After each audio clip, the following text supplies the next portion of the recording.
Si des gens écrivent, c'est... Chers amis du bonheur, c'est l'émission Délivrez-vous qui débarque sur vos écrans.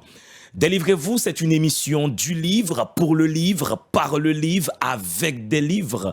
Délivrez-vous, c'est parce que nous croyons à Caraïbes que les livres ont ce pouvoir fabuleux d'ouvrir les portes de l'univers. Les livres ont ce pouvoir fabuleux de nous aider à comprendre le monde, à comprendre les autres autour de nous, à avoir une vision équilibrée sur la réalité. Bienvenue à cette émission, chers amis du bonheur. Si vous m'appelez D'Angelo Neyard, je ne me fâcherai pas.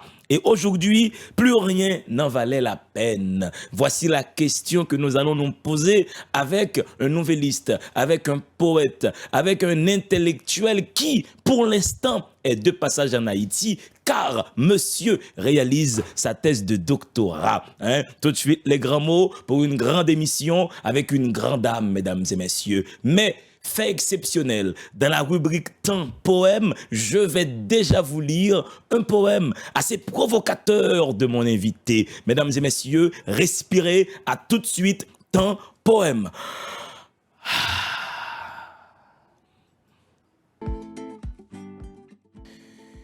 Fille de joie, cruelle destinée, mes pauvres sœurs, désargentées, lovées dans les bras de la précarité, voulant conserver votre humaine dignité, luttant pour votre survie dans cette étrange vie, bien loin des sentiers, des voies toutes tracées, des autres travailleurs, offrant votre chair pour nourrir vos frères, vos enfants, vos mères, invitant gaiement, souriantes, béantes, les désaxés, les paumés, les cœurs brisés, les vicieuses aussi, les politicards, les tocards, les pseudo-durs, les cœurs purs, les rabat-joie, tous ceux recherchant un peu de compagnie, un orifice béant contre un peu d'argent.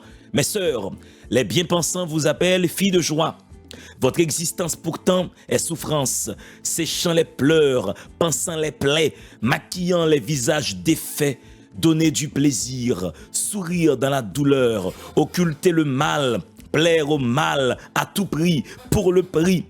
Accepter les colibets, pièces de monnaie, sauver du naufrage tout un village par votre labeur, le malheur. Vivre du sexe, en faire sa profession, malédiction. Rouler des fesses, aguicher, se laisser palper en pleine rue, regard perdu, marchandisation, corps réifié, se donner en pâture, éviter les ratures de vies entières, abnégation, s'exposer sans se reposer.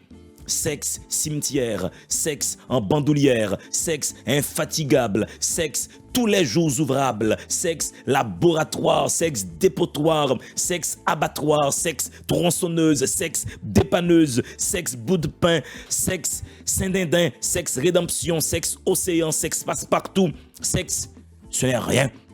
Catégorie inclassable, sexe envoûtement, sexe affligeant, peu enviable, je vous envie, vous donnez sens à la vie.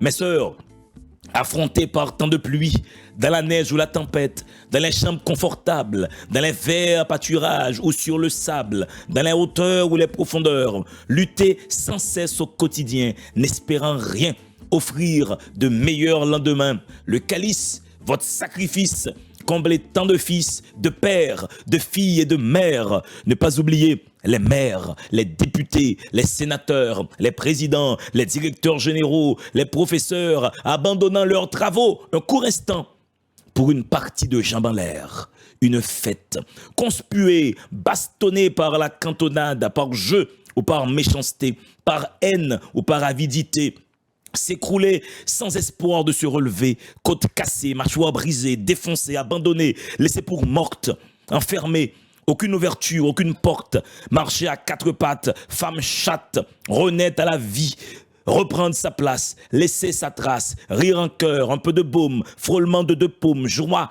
sans éclat, sans effusion, illusion. Les coups et les contre-coups redoublent, voire doublent, maintenir la cadence malgré tout, avoir mal partout, avancer chaque jour dans le brouillard, sans perdre espoir, attendre de la providence, un signe d'un passant ou d'une sœur d'infortune, un geste digne, un peu d'humanité, une étrangeté, pauvre damé, s'humilier, s'agenouiller pour quelques sous, étaler ses dessous, rentrer bredouille, détaler, prendre ses jambes à son cou, se sauver d'une patrouille, subir une violente fouille inhumaine, des lâches et des sans-couilles, implacables avec les malheureuses femmelettes pleureuses, affichant leur faiblesse face aux puissants, demeurer placide, surhumaine. Changer de poste, chercher un ailleurs, une nouvelle demeure, jeter toutes ses forces dans un combat ultime, sans faire de victime, écouter en silence les faiseurs de monde dans leur toute-puissance, confession, désillusion profonde, s'épancher comme un sage enfant, s'accrochant à la jupe de maman, un pécheur, en quête de rémission, de pardon, de tendresse, de caresse, ascension, même sanction, même fonction, jeu de rôle, changement de pôle, ou changer d'épaule, la vie est drôle, drôlerie, transmuée en folie, folie passagère, passagère de l'inconnu, inconnu, attentive aimante, aimantée, attirée, dorlotée, faire rêver, métier, révocation, même sensation, destinée cruelle, existence goût de fiel, femme au foyer, fille de joie, même combat, vendeuse de chair, marchande de rêve, mère, fille d'Ève, vos blessures, vos meurtrissures embellissent nos vies, le paradis. Mesdames et messieurs, voici un poème fleuve pour saluer, pour honorer une humanité qu'on appelle prostituée, qu'on appelle fille de joie. Franck Vaneus, qui est donc mon invité, a voulu proposer ce poème pour saluer l'humanité des filles de joie, ces marchandes de plaisir. Voyez-vous déjà la psychologie du personnage que je m'en vais recevoir aujourd'hui. Intellectuel, oui, provocateur, assumé, total, mesdames et messieurs. Respirez, nous allons nous balader dans son recueil de nouvelles qui a pour titre « Plus rien n'a valait la peine ». Respirez, à tout de suite. Tikoka, malgré ses 10 ans, ne fut pas épargné. On le préféra de loin aux autres pour son aplomb. Il n'avait pas froid aux yeux. Il participait à toutes les soirées de débauche. Il suçait, droitait à volonté hommes et femmes. On ne le ménageait pas non plus. Personne ne lui avait expliqué qu'un enfant devait grandir dans un environnement sain, entouré d'adultes responsables. Ayant été abandonnés par leurs parents, les véritables coupables, aucun autre adulte ne se devait de les encadrer. Les pauvres n'étaient plus bastonnés, mais leur corps devenait des instruments sexuels, des objets, des animaux domestiqués pour satisfaire tous les caprices et fantasmes de déviants privilégiés d'un système où la folie s'emparait des gens au sommet de la pyramide sociale. Franck Vaneus, bienvenue encore une fois, mon ami frère, à Délivrez-vous. Très heureux de répondre favorablement à ton invitation et j'espère qu'on va faire une émission et donner du bonheur comme d'habitude. J'ai commencé par ce passage, tu vois, pris du milieu là et de l'une de tes nouvelles où Tikoka est quand même au centre de l'affaire. Tikoka, pour aller vite pour les téléspectateurs, il s'est retrouvé bandit et plein de circonstances vont constituer sa psychologie de bandit. Franck, ton ouvrage a l'air simple, mais il est extrêmement compliqué dans la mesure où il nous dit que les choses telles que nous les voyons ne sont pas aussi simples qu'on pourrait les supposer. Est-ce que tu n'as pas peur que quelques nouvelles te fassent passer pour quelqu'un qui, non pas justifie le grand banditisme, mais le rend pardonnable? Je pense que la vie est pardon. Parce que la vie, c'est avant tout et surtout une rencontre. La vie existe parce que les autres sont là. On se doit avant tout et surtout de comprendre pourquoi telle personne agisse de telle manière et pourquoi tel autre bénéficie de tel privilège. Si on donne uniquement châtiment, bâton, sans tenir compte de la vérité des faits, eh bien, on a une vision partielle et partiale de l'existence. Moi, j'ai toujours privilégié cette approche assez holistique de voir l'ensemble et à partir de l'ensemble, de se dire pourquoi tel comportement est tel et pas tel autre. Parce qu'en fait, personne n'est totalement, comme dirait Socrate, nul n'est méchant volontairement. Quelquefois, ce sont les circonstances qui font de nous ce que nous sommes. Essayons d'aller en profondeur et comprendre. Même si dans cette société aujourd'hui, pas seulement en Haïti, mais dans la société globalisée, il y a en politique une certaine profondeur de surface. Les gens ne voient que ceux qui flottent, alors que ceux qui flottent en général, ce sont, je dirais, une forme d'excrémentalisation de la vie.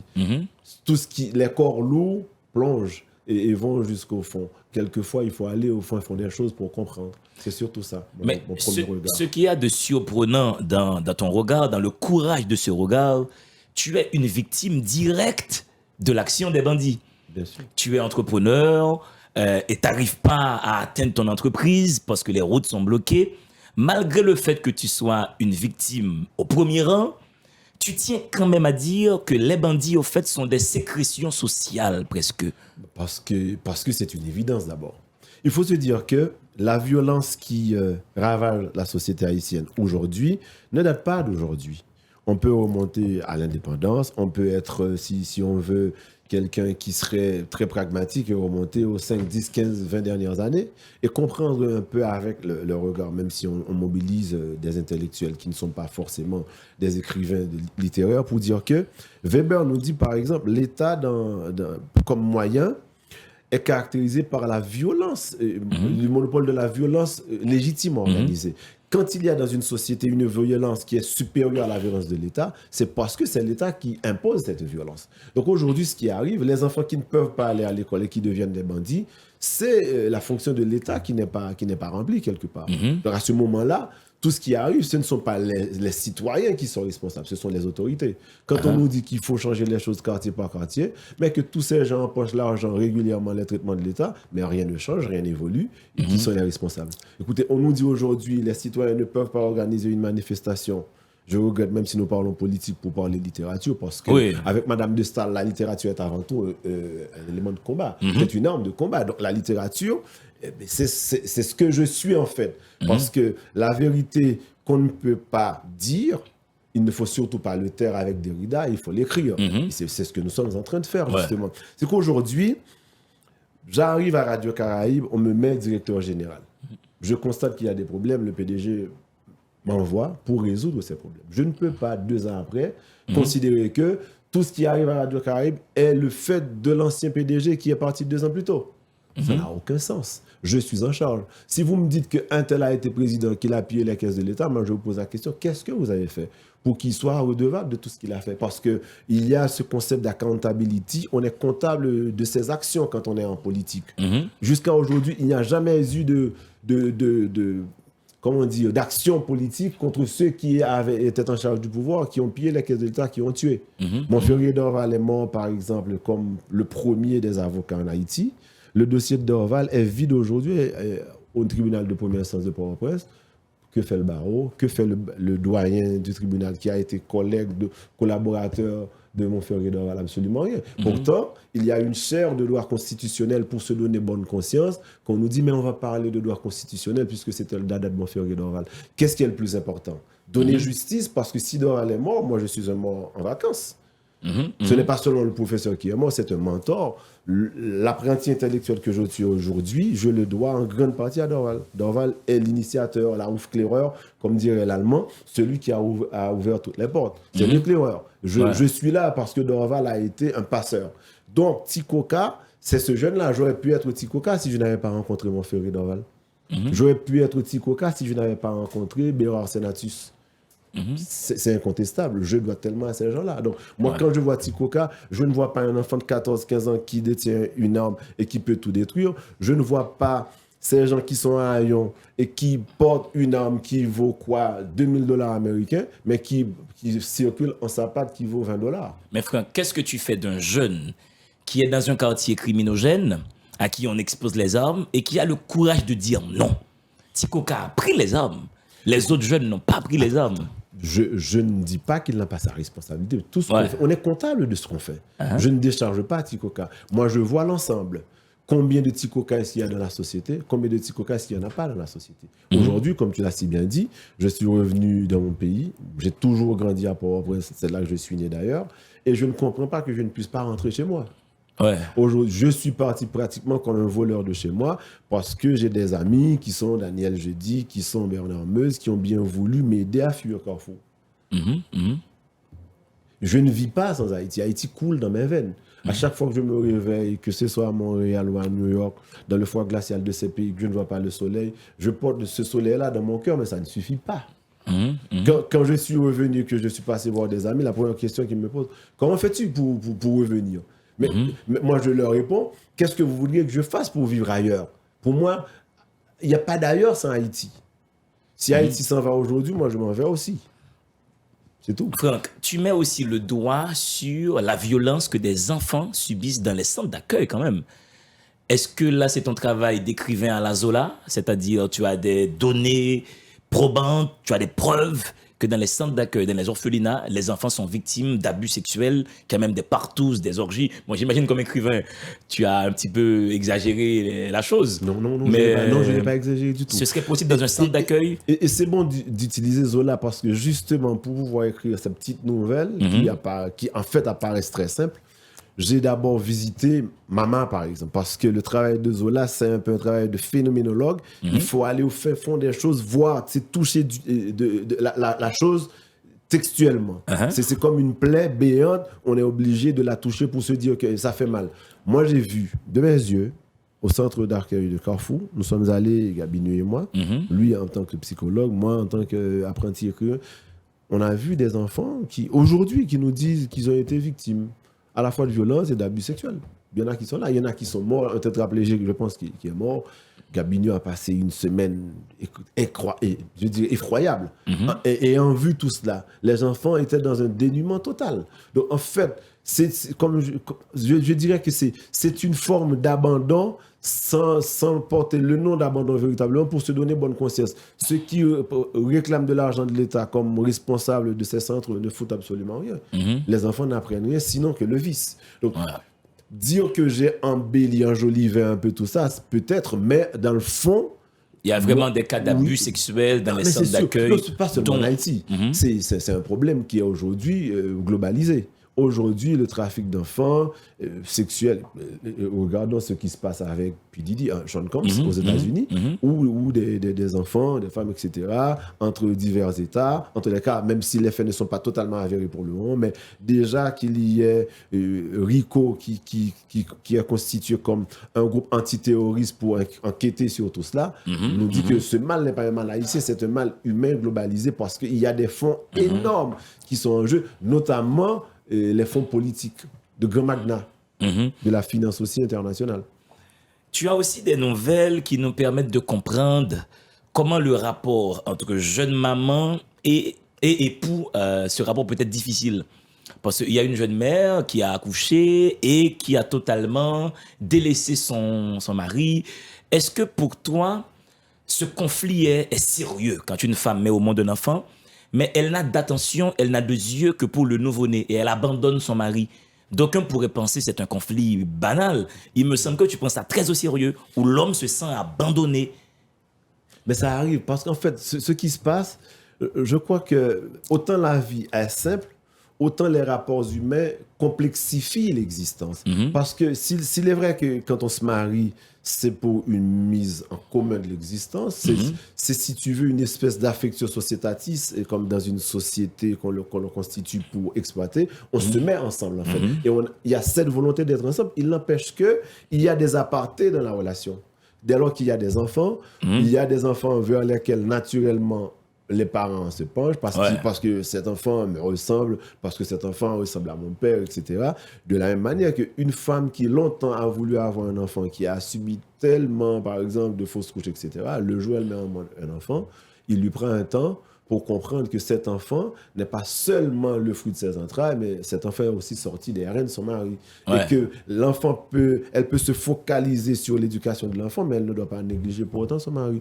Beaucoup n'arrivent pas à faire cela et se disent que, écoute, des fois, toi tu peux partir, mais mon enfant restera avec moi. Tu entends ça? Et quand ça arrive, ça fait mal. Même si ce n'est pas méchamment dit, mais les dégâts sont incommensurables. Ouais. C'est un peu comme un tsunami émotionnel. Des fois, tout le monde ne réagit pas de la même façon. Ce qui fait que certains couples se désagrègent justement Absolument. à cause de ce genre de discours. Pas seulement le rapport, mais surtout les échanges.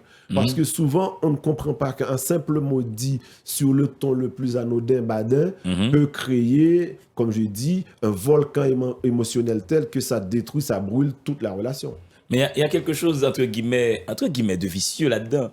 Un papa trouve que son bébé serait un danger, une menace pour lui. C'est possible aussi. Parce qu'en fait, comprends, il y a toujours une distance à avoir dans la vie. Et je vais peut-être utiliser un concept très aristotélicien. Aristote nous dit que l'existence est constituée de 3 parties. Il y a la perfection qui est divine, qui n'est pas humaine.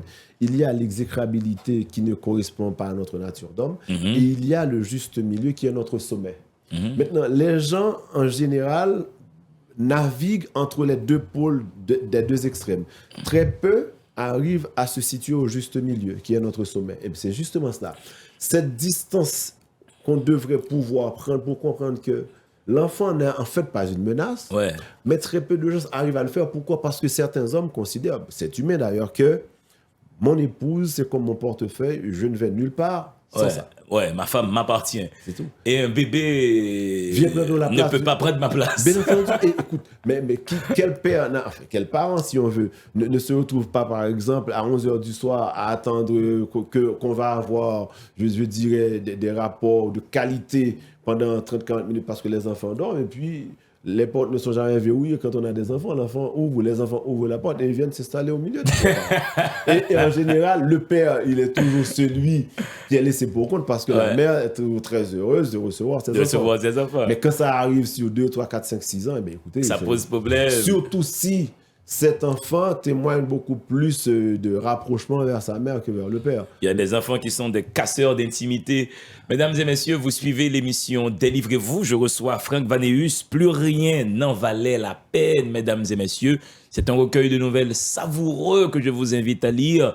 Là, on vient déjà de voir comment ça fonctionne dans les milieux criminogènes, le grand banditisme, comment malheureusement nos sociétés engendrent leurs démons.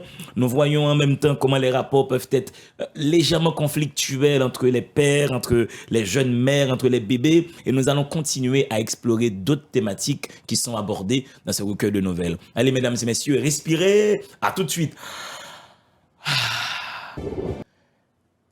Elle récupéra ses portables. Elle vit les appels manqués de son fiancé. Elle se proposa de l'appeler en arrivant chez elle après le boulot.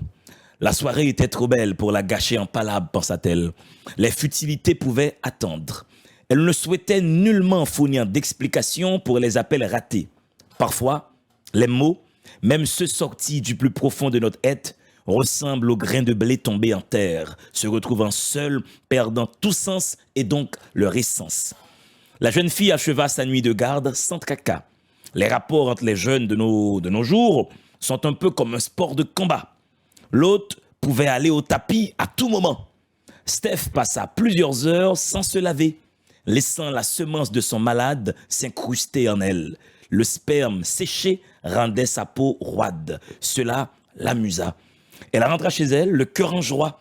Après s'être douchée voluptueusement, elle rappela le pauvre Philippe. À bout de nerfs, le jeune médecin ne questionna même pas sa fiancée sur les raisons de son silence pendant des heures interminables.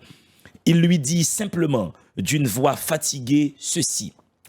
En mourant, ma tante m'avait fait don d'une recette que j'ai toujours appliquée à chaque fois que je tombe amoureux. Elle me permet de déceler les trahisons quand je me retrouve à 1000 lieues de mon âme sœur.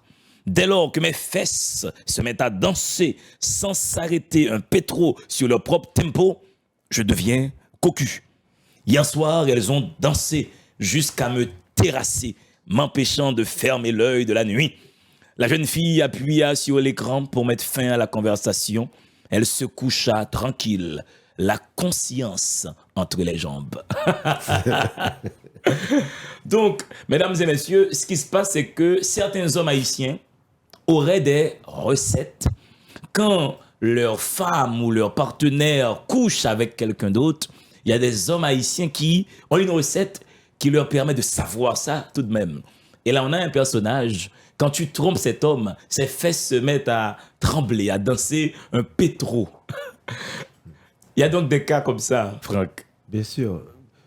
Comme je l'ai dit, je pense à l'une de nos émissions antérieures, moi j'essaie dans mes nouvelles de rendre compte de ce qui se passe dans la réalité. J'écoute, je suis très fouille au pot, j'entends et j'apprends, je retiens.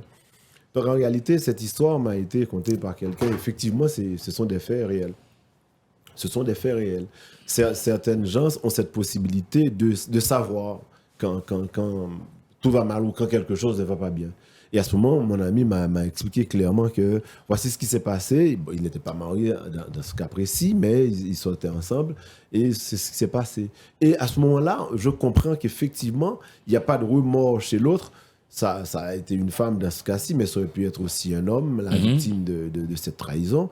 Et que la conscience, ce n'est pas, je dirais, ce n'est pas une chose palpable, matérielle et qu'on a en face de soi tout le temps. La conscience est quelquefois partielle, en ce sens que cette conscience, on donne conscience en fonction de ce dont nous définissons, de la manière dont nous la définissons. Et de ce point de vue, cette jeune fille a la conscience entre les jambes, parce que pour elle, c'est son moteur. Ouais, c'est sa manière d'être aussi un peu. Et ça traduit aussi le cynisme de certaines personnes. Malgré le fait qu'elle ait trahi son époux, qu'elle ait couché avec un autre homme, alors qu'il y avait pacte de fidélité, elle a raccroché carrément et au nez de l'autre sans état d'âme, quoi. Parce que moi, je crois aussi que nous devons bien comprendre les choses. On peut toujours entrer en société avec les autres, mais à la fin de la journée, on vit avec soi. Et la première personne avec laquelle on vit, c'est soi. Il se peut que quelquefois, ou exceptionnellement dans un rapport, on trouve des gens qui nous permettent de prendre distance par rapport à soi, mais cela arrive rarement. Et dans la société d'aujourd'hui, comme je l'ai dit dans ce texte, c'est que pour les jeunes, avoir un copain ou une copine, c'est un sport de combat. C'est du MMA. On va au tapis tout le temps, il faut des tenues de camouflage comme si on partait là à Gaza pour abattre les Palestiniens sans armes. Ce sont des choses comme ça. De la même manière que le soldat israélien s'en fout de tuer une femme enceinte ou une vieille ou une femme sans défense, eh bien, il y en a en amont qui ne s'intéressent pas de savoir comment l'autre va. Et ce n'est pas une histoire d'homme ou de femme, c'est d'abord une histoire de la façon dont on a grandi. Et dans la société d'aujourd'hui, le paraître est plus important que ce qu'on est, que ce qu'on ressent profondément. Et puis, on ne considère pas les émotions de l'autre. Parce qu'il y a des femmes qui auraient procédé à une prise en charge affective de l'autre, rassurant cet homme, lui disant « Non, j'ai pas couché ailleurs, tu te trompes, mauvais signal. » Mais non, rien de tout ça, quoi. Donc, il y a donc, même pas des femmes, il y a donc des êtres humains qui peuvent marquer cette froideur devant la souffrance de l'autre. Mais je me dis aussi que quelquefois, on choisit, parce que je ne sais pas où je l'ai lu, mais ailleurs, que la profession, l'activité que l'on exerce fait partie intrinsèque de ce que nous sommes. Il y a des professions qui, je dirais, rendent plus humains et d'autres qui nous permettent désensibilisent, quoi. Totalement. Un médecin, une infirmière, par exemple, tout le temps, ils voient des gens mourir, quoi, ces gens-là. Mais en même temps, l'infirmière, parce que c'est quelqu'un qui est censé comprendre la douleur, donner, édulcorer les chagrins, et quelque part, elle devient aussi très gentille dans toutes circonstances. Ce sont des gens qui disent rarement non. Il y a ça aussi. Par exemple, un architecte serait, je dirais, un peu plus attentif, distant par rapport à certaines émotions, parce que lui, quand il est sur sa maquette, il sait ce qu'il fait. Un avocat serait plus distant aussi quelque part. Par contre, si tu prends un peintre, il serait, je pense, beaucoup plus sensible en amour qu'un mécanicien. Absolument. Maintenant, Franck, pour te provoquer, romanesquement, c'est soutenable. Est-ce que scientifiquement, c'est soutenable qu'un homme puisse sentir physiquement que sa femme couche ailleurs? Moi, je pense que ce n'est même pas scientifique, c'est humain, encore une fois. Quand on est dans une relation qui est une vraie relation, c'est-à-dire que dès le départ de la relation, on sait avec qui on a affaire. Quand il y a des changements, cela se voit. On peut faire semblant de ne pas voir, on peut faire semblant de ne pas comprendre, de ne pas sentir, mais on sait. Ouais. Quand il y a un changement radical dans le comportement, je ne parle pas de disputes qu'il y a eu et que chacun, par orgueil, reste dans son coin. Quand il y a effectivement un truc drastique qui change diamétralement, on sait. Comme je dis, on fait semblant de ne pas savoir. L'histoire de la recette, je dirais que c'est un peu une sorte de subterfuge, mais pour dire que on est au courant, même si on fait semblant de ne pas savoir. Ouais. Étant donné que dans les relations, il y a toujours tromperie, il y a toujours infidélité. Pas toujours, non. Oui, très souvent, c'est vrai. Très souvent. Faut pas exagérer. Maintenant, c'est vrai, il y a des gens fidèles. Mais est-ce que l'idéal ne serait pas de construire des modèles de relations au sein desquels la fidélité ne serait pas une valeur, où on suppose à l'autre sa totale liberté? C'est compliqué parce que de toute façon, toi et moi, on ne peut pas se donner la vocation de dicter aux autres la manière d'agir. Donc, la comportementalité de l'autre dépend de sa psychologie, de ses projets, de sa perception du vivant de l'existence. Mais il est certain, chacun est maître de soi. Donc, être fidèle dans un rapport ou pas dépend de ce que moi, je définis comme priorité. Maintenant, si j'ai cette liberté de faire ce que je veux, l'autre a la même liberté aussi, qu'on ne se méprenne pas sur ça. Que ce n'est pas que je ne sois pas déçu ou pas, mais si moi je peux voir ailleurs, pourquoi est-ce que je dois dire à l'autre, non, toi tu es prisonnière de ce rapport, ça n'a aucun sens. Pour moi, ça n'a aucun sens. Donc du coup, pour toi personnellement, la fidélité c'est important, c'est capital? Pour tout être humain, ça l'est. Pourquoi ça l'est? Je vais te donner des exemples très simples. Quand tu prends dans les sports en général, il est certain, à 1000%, un fan de Boston Celtics ne sera jamais fan de Los Angeles Lakers. Un fan de Red Sox à Boston ne sera jamais fan de New York Yankees. Un vrai fan de Messi ne sera jamais fan de Cristiano Ronaldo. Barcelone peut couler 1000 fois au Camp Nou, 15-0 par rapport au Real, je ne serai jamais fan de Real. Donc, la fidélité, humainement, cela se tient et c'est ce qui fait de nous ce que nous sommes. Cependant, dans les rapports entre les êtres humains, il y a ce côté qui peut rendre monotone l'existence. Parce que dans tout ce qu'on fait, il faut trouver la juste mesure. Pour donner pleine mesure de ce que nous sommes, de notre potentialité ou de nos potentialités, souvent on a besoin de l'autre qui est capable de toujours nous galvaniser, d'être là aussi comme source de motivation, nous permettant aussi de nous ressourcer quand on a des doutes. Maintenant, toute la question, c'est de se dire comment éviter qu'il y ait de la monotonie dans les rapports. Parce que c'est la monotonie, souvent, chez beaucoup, qui conduit à aller ailleurs. Parce que l'ailleurs est toujours excitant, en fait. Parce que, in fine, après les tromperies, on se rend compte que la magie qu'il y avait avant n'existe plus. On redevient humain avec nos défauts. Comme j'aime dire, par exemple, l'amour est aveugle certainement, mais le mariage permet de recouvrer la vue. Parce que dans le mariage, on devient nu. Mais c'est exactement la même chose. Quand tu rencontres une personne qui t'excite, pour parler dans l'air du temps, mais je devrais dire une femme par exemple, eh bien, il se trouve que 10-20 jours après, cette femme devient automatiquement comme n'importe quelle autre femme avec laquelle tu as été pendant 5 ans, pendant 10 ans. Donc, tout ce que tu recherchais comme n'existe pas. Cependant, cette femme peut te donner cette possibilité de pouvoir réaliser des trucs que l'autre soit ne voulait pas, soit ne pouvait pas. Et ça change un peu. C'est la monotonie, en fait, qui conduit les relations. Et puis, c'est ce sentiment aussi de se dire que l'autre est un acquis. L'autre n'est jamais un acquis. Et ça, il faut se le dire. Donc, du coup, tu n'es pas prêt à soutenir l'idée selon laquelle il y aurait des êtres fondamentalement infidèles. Des hommes infidèles par nature, des femmes il y a ça, infidèles. Non, ça, c'est sûr. Monotonie ou pas? Non, ça, ce sont des gens qui sont infidèles. Peu importe. Il y a des gens, hommes ou femmes, même s'ils sortent avec Dieu, qui tromperaient quand même. Absolument, qui tromperaient même Dieu. Même si on leur dit l'enfer c'est là, eh bien, ils te diraient l'enfer est 10 millions de jours, moi j'irai en enfer certainement, c'est dans ma nature. C'est dans ma nature.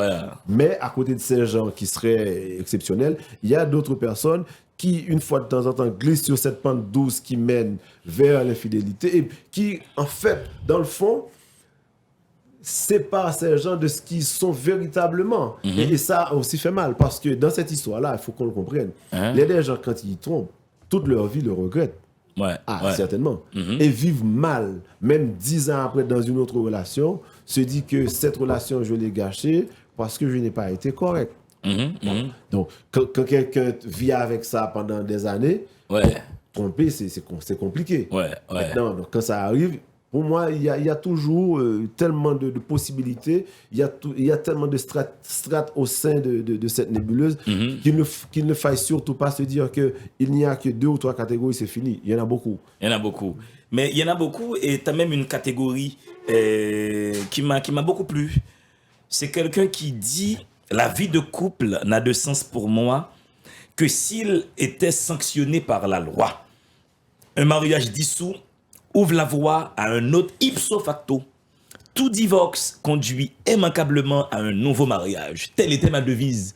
Il y a des hommes qui sont des hommes mariés, quoi. Dans le sens où ils aiment se marier. Ils sont en amour avec le mariage. Et je connais des hommes, j'ai des amis qui fonctionnent ici, qui se sont mariés 4-5 fois. Le mec, il estime qu'il doit se marier. Moi, je pense à quelqu'un. Je pense à Gary Victor. Ah non, Gary Victor. Gary Victor, on te salue. On sait que tu adores te marier. Mais qu'est-ce qui se passe avec ces hommes qui se marient tout le temps? Encore une fois, écoute, c'est dans ça. C'est dans leur nature. Écoute, je te donne un exemple très simple. On va prendre peut-être un exemple de sport. Il est des joueurs de foot, par exemple, quand ils marquent un but ou 2 dans un match, qui sont rassasiés et qui n'ont plus faim de continuer à marquer. Mais les grands buteurs comme Gerd Müller, comme Cristiano Ronaldo, comme Messi, comme Pelé, s'ils marquent 100 buts, le prochain but est toujours le but le plus beau. Mais il y a des gens qui se disent que vivre en dehors du mariage, dans un plaçage ou dans une relation amitage, ça n'a absolument rien d'excitant. Peu importe le risque de désolation que le mariage va m'apporter, il faut me marie. C'est tout. Mesdames et messieurs, vous suivez l'émission Délivrez-vous. J'ai le plaisir de recevoir Franck Vanneus. Plus rien n'en valait la peine. Respirez, mesdames et messieurs. À tout de suite après cette courte pause pour la dernière partie de l'émission. Elle adorait grignoter mon temps. Elle adorait grignoter mon temps. Ici et là, les minutes de mon temps. Sa compagnie me plongeait dans un bassin rempli à ras-bord de contentement. Son rire enfantin m'émerveillait. Aux yeux du commun des mortels, elle passait pour une femme quelconque. Son physique ne provoquait pas les regards subreptices des hommes sur son passage. Pour moi, elle était tout. Je lui avais remis les clés de mon bonheur. Partant du principe que rien ne dure toujours, je lui consacrais tout mon temps. Parce qu'en fait, rien ne dure plus que le temps. Toutes mes pensées se tournaient vers elle. Souvent, j'entendais les gens autour de moi soutenir que le temps leur manquait. Pourtant, il restait à sa place, majestueux dans sa fixité. Sans comprendre véritablement la complexité des choses, je profitais de mon temps du mieux que je pouvais. Je buvais chacune de ses paroles comme un nourrisson suçait le sein de sa mère. Sans aucune arrière-pensée, je vivais ma vie au présent. Mon passé et le sien n'avaient aucune espèce d'importance. À quoi bon savoir ce que l'on pouvait changer? À quoi bon ressasser ce qui était déjà inscrit dans la pierre immuable du temps? J'aime bien ce passage sur le temps, en effet. Comme par hasard, tu as choisi ce passage, tu vois, et je l'avais marqué déjà, pour ouvrir cette petite brèche d'échange avec toi sur le temps, sur l'écoulement du temps. Est-ce que notre vie dépend que de ça, des aléas du temps? Non, je ne dirais pas ça. Je dirais que le temps est essentiel puisque dans tout ce que nous faisons, il n'y a que le temps sur lequel on n'a aucune prise. Le temps est à la fois immuable, incertain et infini. Peu importe ce qu'on fait, tout se situe dans la limite du temps. Mais quel temps nous maîtrisons, à ton avis? Aucun. Même le présent? Non. Même les secondes qui vont suivre là? Attends. Pourquoi Haïti se retrouve dans tout ce qui se passe aujourd'hui? C'est parce que nous sommes mus par l'immédiateté. L'Haïtien ne peut pas penser 10 minutes plus tard dans ses rapports. L'Haïtien voit la minute qui suit. Cette minute cause tellement de soucis, t'empêche d'être exactement ce que tu es. Écoute, c'est comme quelqu'un qui... Un grand sportif. Michael Jordan qui rate un lancer franc. Parce que nous sommes en finale de NBA. Roger Federer qui monte au filet, qui rate un coup droit. Alors qu'il en a mis 10 000. Messi qui rate un penalty parce qu'il y a une pression contre Chelsea. C'est justement ça. C'est dans l'immédiateté, on ne se maîtrise pas. Donc ce temps-là, il faudrait pouvoir se dire que si je savais combien de temps il me restait à vivre, je prendrais les meilleures décisions et je prendrais aussi le temps de faire les choses différemment. On ne sait pas. Ouais. Tu vois? Donc le temps, toujours, on ne le maîtrise pas. Et là, le temps qui nous concerne, là, dans cette nouvelle, c'est un temps qui est assez triste. Nous sommes à Martissant et les bandits commencent à terroriser toute la population. Et là, on se rend compte en lisant cette nouvelle que tu as envie de rendre compte, c'est-à-dire de dire aux prochaines générations, voici ce qui s'est passé au fait à Martissant. Voici l'horreur qui était exposée aux gens.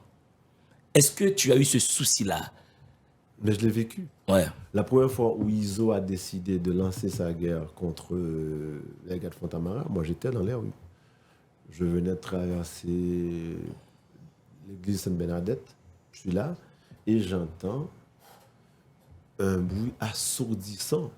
Assourdissant. C'est comme si c'était une lance-roquette qui avait percuté quelque part. Un bruit terrible. Le temps de comprendre ce qui se passait, les gens couraient dans toutes les directions. Arrivé à Fontamara 43, je me suis garé en face de la Royal Chaîne pour essayer de comprendre, pour demander. C'est là qu'on me dit il y a une guerre qui vient d'éclater entre Tibois et Iso. Et Chris là, tous ces bandits-là. Mais quand on vit ça, j'ai vu des gens morts. J'ai vu des hommes, des femmes, des vieillards sur la route. Carrément. Quand on a vécu cela, on se dit, mais à quoi sert la vie? C'est pourquoi la question sur le temps a toute son importance. Je l'ai échappé belle, j'aurais pu aussi mourir aussi bêtement. Parce que si je m'étais retrouvé 5 minutes ou 2 minutes après, imaginons que j'étais à hauteur du Théâtre National, par exemple, donc en plein, comment est-ce que j'allais faire pour traverser? Ils avaient tiré sur tout le monde, carrément? Tout ce qui bougeait. Tout ce qui bougeait ce jour-là. Ouais. C'était même pas une guerre ciblée, non, tout le monde. Bandits, on fait du mal à n'importe qui. Donc, c'est ce qu'on appelle se retrouver au mauvais endroit, au mauvais moment. Une espèce de zamblanité. Enfin. Ouais. Ça, c'était terrible. Et tu as une scène là qui est très poignante, où là, il s'agit de vieillards, quoi. Et de pauvres vieillards, innocents, sans armes chez eux, et les bandits débarquent et décident de malmener ces gens-là. Donc, est-ce que vraiment pour toi, c'est aussi décrire la psychologie d'un bandit? C'est-à-dire qu'il est vraiment sans foi ni loi, quoi. Pas tous, mais dans le cas de ce gars, si, pour moi, c'est quelqu'un qui... Attends, l'inconvénient, c'est que je pense que tu as assez vécu pour comprendre qu'au moment où, après 86, nous tombons dans ce que nous allons appeler les cocorates. Pour ceux qui sont très jeunes, qui ne comprennent pas. Les cocorates en Haïti, c'était des petites bestioles qui en général grandissent soit dans les immondices, soit derrière les latrines en bois qu'on avait en Haïti. Au moment où, en entre 94 et 95, l'armée américaine ramène Jean-Bertrand Aristide au pouvoir, les GIs américains, puisque le gigantisme américain a aussi fait d'excès, il mord dans un sandwich une fois ou deux et jette le sandwich. Les petits qui se retrouvent dans les rues sans père ni mère, qu'on appelait les Sélavis, vont récupérer ce sandwich pour le déguster eux-mêmes. C'était eux au départ les cocorates. Mais quand on regarde la société, qu'est-ce qu'on a fait pour ces enfants? Absolument rien. Moi j'ai été témoin une fois. Quelqu'un m'a pris en autostop pour m'emmener à Port-au-Prince. Il avait deux enfants. Lui, il est au volant de sa voiture avec son épouse à l'avant. Leurs enfants sont à l'extérieur. Une fille qui est à Sacré-Cœur, le garçon qui est à Saint-Louis-de-Gonzague. Et un de ses enfants essaie d'essuyer la voiture. Et le père dit littéralement à ses enfants, mais nèg ça qui dit même puis devant pour aller venir touyer nous dans 10 ans, pour aller venir violer petit moi. Mais ce père parlait dans un discours prémonitoire sans le savoir, mais en même temps, pourquoi est-ce qu'il n'avait pas eu la réflexion simple pour dire que ces enfants sans père, ça aurait pu être vous? Pourquoi est-ce que la société n'a pas eu ce regard clément de se dire que ces enfants ne doivent pas seulement être placés dans un centre d'accueil, mais il faut aussi véritablement les encadrer, comprendre qu'ils ont besoin de père et de mère, comme nous en avions bénéficié, comme nos propres enfants. Et ISO, tous ces gens-là, font un peu partie de ces laissés pour compte qui aujourd'hui se retournent contre nous. Ouais. Même s'ils ont des patrons, Parce que ils sont coupables de ce qu'ils ont fait, mais il faut aussi regarder ailleurs pour découvrir qui sont les véritables commanditaires et profiteurs de tout ce qui arrive. Mais on a l'impression qu'aujourd'hui, les bandits sont devenus leurs propres patrons. On a l'impression qu'aujourd'hui, il n'y a plus de VIP, quoi. Mais oui et non. Je dirais oui et non. Pour moi, il y a deux niveaux dans cette histoire. Quelque part, ils ont développé une espèce de conscience de ce qu'ils représentent aujourd'hui. Au fait, s'ils étaient avant une gâchette uniquement, ils ne sont plus uniquement une gâchette. Ils sont devenus des êtres humains probablement à part entière. Ils découvrent que le pouvoir est grisant. Ils découvrent qu'avec les armes automatiques, ils peuvent théoriser, ils peuvent avoir de l'importance. C'est un peu comme dans la chanson de Phil Collins. Sans les armes, ils ne sont absolument rien. Avec ces armes, ils ont du respect. Et ce respect-là, le patron ne leur avait pas toujours donné. Mais en même temps, malgré tout, on voit bien qu'ils sont commandités. Tel jour, ils ne font rien. Tel autre jour, parce qu'on leur a dit, mais voilà. Maintenant, j'ai lu cette phrase à plusieurs reprises. Tuer pour ne pas se faire tuer. Voilà ce qu'était leur credo. Vu comment tu as décrit ce qui s'est passé à Martissant, est-ce que nous avons des bandits ou des terroristes? C'est-à-dire être terroriste dans le sens où il y a un soubassement idéologique. Non. Écoutez, il n'y a aucune pensée derrière ce qui arrive. Ouais. Parce que s'il y avait une pensée, ce serait une pensée politique. Ouais. Cette pensée viserait à occuper l'espace du pouvoir. Ce n'est pas le cas. Ce sont avant tout et surtout de simples voleurs qui essaient une fois de temps en temps de se donner de l'importance, mais qui ne l'auront jamais. Il faut qu'on soit clair là-dessus. Ouais, parce que c'est vrai, au fait, le bandit, il est dans une revendication. Il revendique une place dans la société. Mais ce sont les moyens qu'il utilise, malheureusement, desservent sa cause. Parce que le bandit est dans une affirmation de lui-même et dans une réclamation identitaire. Il dit, j'existe aussi, voyez-moi. Mais écoute, aujourd'hui, quelle différence est-ce qu'il y a fondamentalement entre Barbecue, ISO et le Premier ministre Gary Coney et le ministre de la Justice? Quelle différence? Il n'y en a pas. Ce sont des gens qui font tout et n'importe quoi. Ce groupe tue. L'autre groupe constate qu'on tue, mais empoche de l'argent et nous dit que mais c'est Jean-Bertrand Aristide, il y a 20 ans, qui a mis les armes. Si vous estimez que Jean-Bertrand Aristide, il y a 20 ans, a mis les armes entre les mains de ces gens-là, demandez au commissaire du gouvernement d'ouvrir une information contre Jean-Bertrand Aristide, qu'il a en prison, qu'il paie pour ce qu'il a fait. Si vous estimez que vous êtes impuissant, venez dire au peuple que vous êtes impuissant. Moi qui suis un professionnel du droit, comment est-ce que je gagne mon argent? C'est parce que j'arrive à donner des résultats. Vous empochez des millions, vous vivez avec tous vos privilèges, vous ne faites rien. Quelle différence il y a entre vous et ISO? Pourquoi croyez-vous que l'État en général paie à la fin de chaque mois? C'est simple, c'est pour le travail fourni. Vous ne fournissez aucun travail, vous parlez à travers dans les médias, vous rentrez chez vous avec tous vos privilèges, vous partez en première classe, etc. Et mais vous faites quoi à la fin? Depuis 6 mois, qu'est-ce que vous avez fait? Quand on vous pose la question, tu viens faire des livrez-vous, s'il n'y a personne, on va te payer? Non. La maquilleuse est là, tout le monde a envie de rentrer chez soi, mais tout le monde est là, faire mon poste. Chacun fait son travail. Quand on est ministre et qu'on ne fout rien, quelle différence il y a entre ces gens qui tuent et vous qui constatez qu'on tue? Parce qu'en fait, on a tué à pourcenter. En même temps, le ministre de la Justice nous dit « Mais on a estimé que telle manifestation lancée serait violente. Il faut que la police s'arrange pour que la manifestation ne se réunisse pas. » Mais on sait où habite Iso et l'homme sans jour, éviter l'homme. Pourquoi est-ce qu'on ne va pas les déloger? Il n'y a pas complicité? C'est quoi la complicité en fait? Plus rien n'a valait la peine. On est à la fin de l'émission. Franck, où est-ce qu'on peut trouver le livre? La Pléiade. Librairie La Pléiade, c'est là qu'on trouve. Plus rien n'a valait la peine. J'ai adoré te recevoir encore une fois à cette émission. Tu as touché un ensemble de points très sensibles, de thématiques qui peuvent mobiliser toute la société. Et j'espère vivement que les téléspectatrices, que les téléspectateurs vont lire ton dernier recueil de nouvelles, Plus rien ne valait la peine. À bientôt, Francky. Merci, au plaisir. Toujours le même bonheur. Je remercie le staff technique de la télé, Dieudonné, Gamin, Annabelle, Carlin, Josué, toute l'équipe de la télévision qui permet à cette émission de débarquer chez vous. Si vous m'appelez D'Angelo Neyard, je ne me fâcherai pas. Gardons bonheur. Continuez, mesdames et messieurs, à charbonner votre intelligence. Dans le monde, il doit y avoir 2 êtres, des livres et vous. Gardons bonheur.